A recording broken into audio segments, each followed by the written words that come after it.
In last week's episode of my solo road trip across New Zealand, I made my way from Wanaka through to the beautiful Fiordland National Park, where I ended up getting rescued off the Kepler track and caught out in a thunderstorm with over 300mm of rain in one day. It was definitely an episode of highs and lows, so make sure to go check that one out. In this week's episode, I explore one of the most beautiful areas in the world, Milford Sound. Along the way, I make friends with locals and enjoy the beautiful little waterfalls that spring up everywhere after heavy rain. I ended up waiting over 3.5 hours for the road to open, so I hope you enjoy and subscribe to join me along on the journey.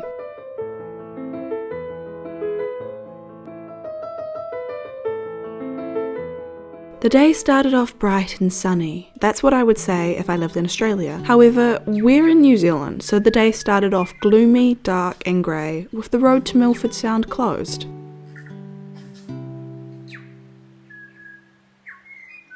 Due to the heavy rainfall from a couple of days before, workers were still clearing the road, and me and a bunch of other people who were probably in a far greater rush ended up waiting for 3.5 hours for the road to finally open.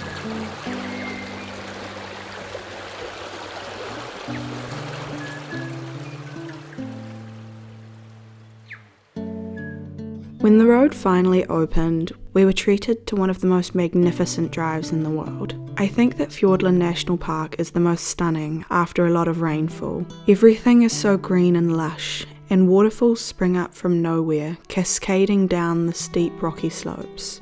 The mountains are capped and dusted with snow, and everything is somehow elevated by the rain.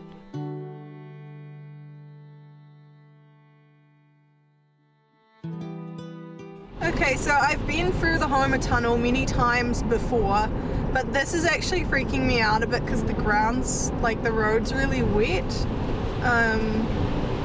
And I don't like it!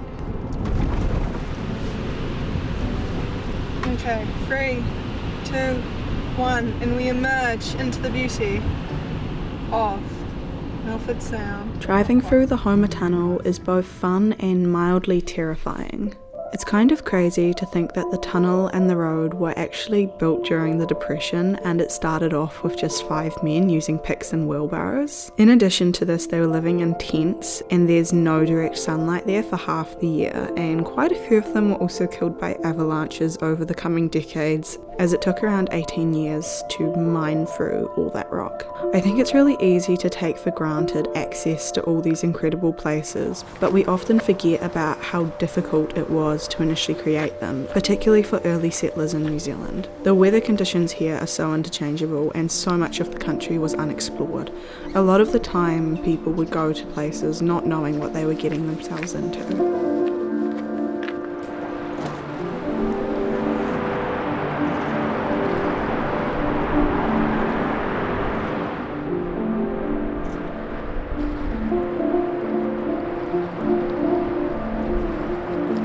Even though you obviously don't want it to be raining while you're in Milford Sound, rainfall the day before will make everything more beautiful, and for a place as stunning as Milford, I know it's unimaginable that it could be even better, but the rain really does make it better.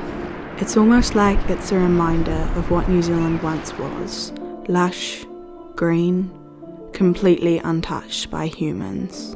Obviously, I had to head to the lakefront to get those stunning shots that you always see in travel videos. You know, the ones of people parading around in front of Mitre Peak, trying to look super cool and gangster and cinematic. Yeah, those ones. I got those. Like every other little cliche filmmaker in the world.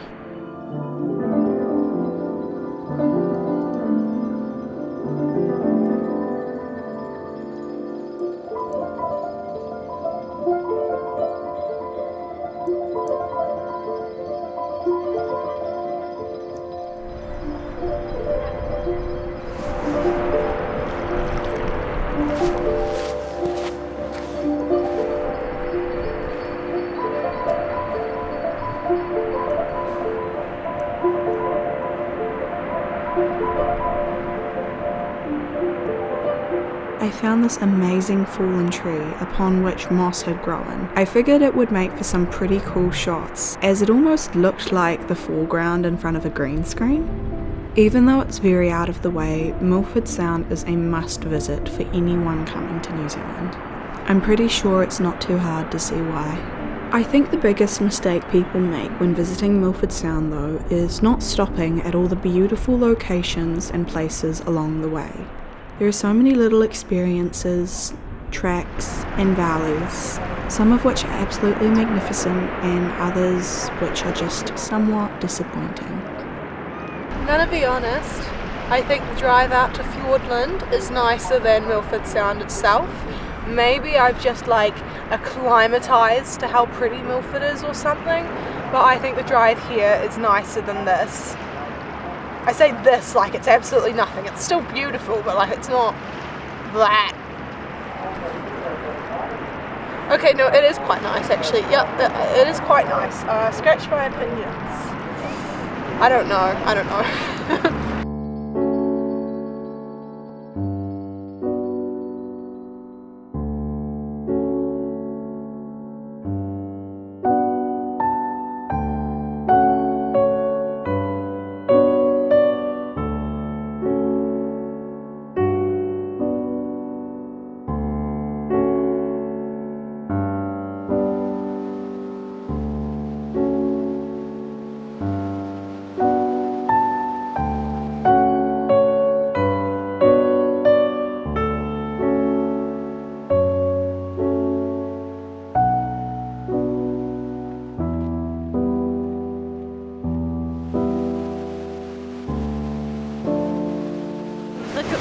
So sick of things being closed and you're not able to access them or see them.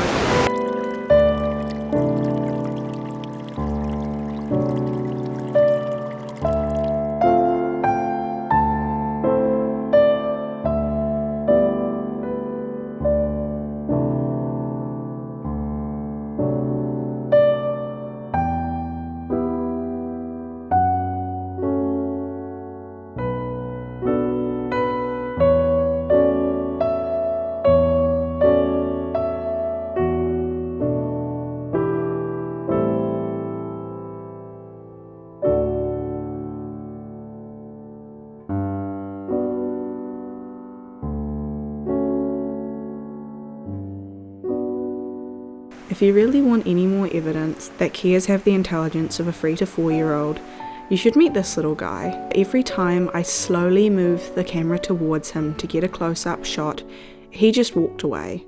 If that's not the equivalent of a toddler throwing his toys and having a temper tantrum, I don't know what is.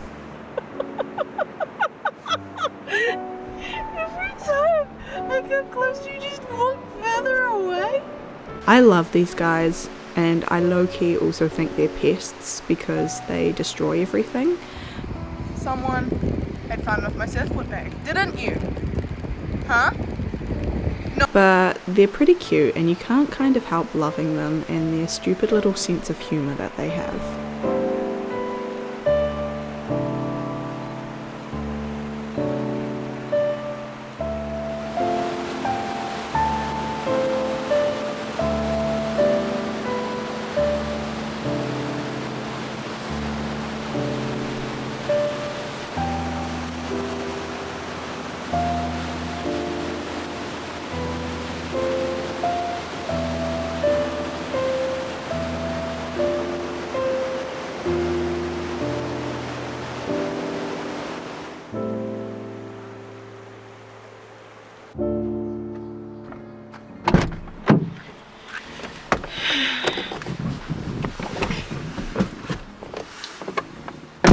Good morning.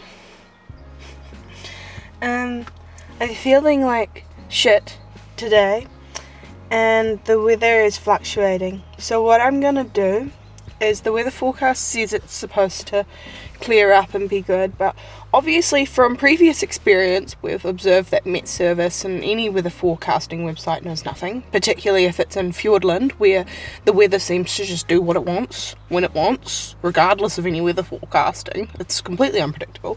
So I'm gonna go to the Routeburn. I'm gonna see how far up I can get. Might just go to Lake Mackenzie or could just do Key Summit depending on A, how I'm feeling, and B, if there's lots of snow and or ice up there, or if the visibility isn't so good. I'm just going to be very non-committal about it, based on previous experience.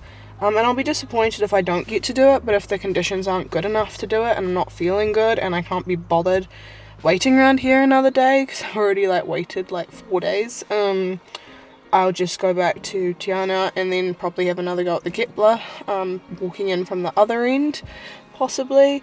And yeah, that's what's on the agenda.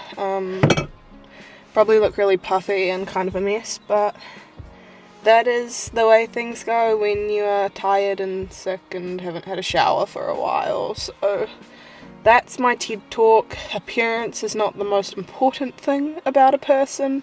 So I decided to non-committally go and try out the Routeburn. From the get-go, I wasn't feeling very good and I was really, really slow, so it didn't take much to convince me to turn back around. I'm still glad I tried to do it, but I'm also very glad I just turned around and left when I did. So we'll leave that one for another day.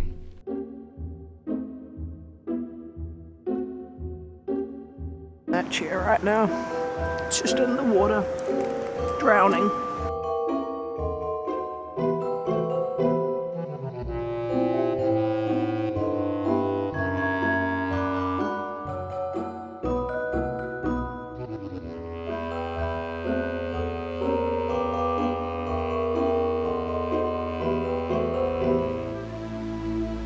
In next week's episode, I spend a couple of relaxing days back at the Kingston Freedom Camp before making my way to Lake Hayes Estate and Arrowtown.